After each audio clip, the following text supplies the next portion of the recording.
ताज्या आणि सुपरफास्ट बातम्या पाहण्यासाठी स्वराज्य न्यूज मराठीला सबस्क्राईब करा आणि बेल बटन प्रेस करा। हा श्री स्वामी समर्थांचा आशीर्वाद आहे। आदरणीय उपमुख्यमंत्री देवेंद्रजी फडणवीस साहेबांनी माझं पालकत्व स्वीकारलं, त्यांनी माझ्या पाठीशी बळ दिलं।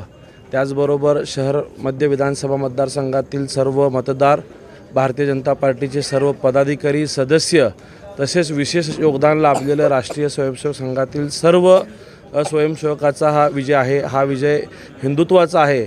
धर्माची लढाई अधर्माच्या विरोधात जी सुरू होती, त्यामुळं जनतेने ही निवडणूक हातामध्ये घेतली होती। सर्वजण एक दिलाने, एक विचाराने एकत्रित येऊन मागील 20 ते 25 दिवसापासून काम केल्यामुळं अनेकांचे यात अप्रत्यक्ष योगदान राहिलेलं आहे। प्रत्येकाने उत्स्फूर्तपणे काम केल्यामुळंच इतक्या मोठ्या मताधिक्याने हा विजय झालेला आहे। जवळपास 1,10,000 मतदान आपल्याला झालेलं आहे। याचं मी सर्व विजय श्रेय भारतीय जनता पार्टी, राष्ट्रीय स्वयंसेवक संघ व सर्वांना देतो। आणि भाजप, शिवसेना, राष्ट्रवादी महायुतीच्या देखील सर्व पदाधिकारी आणि कार्यकर्त्यांनी एकत्रितपणे येऊन चांगलं काम केल्यामुळे इतका मोठा विजय झालेला आहे। मी सगळ्यांचा मनापासून आभार मानतोय।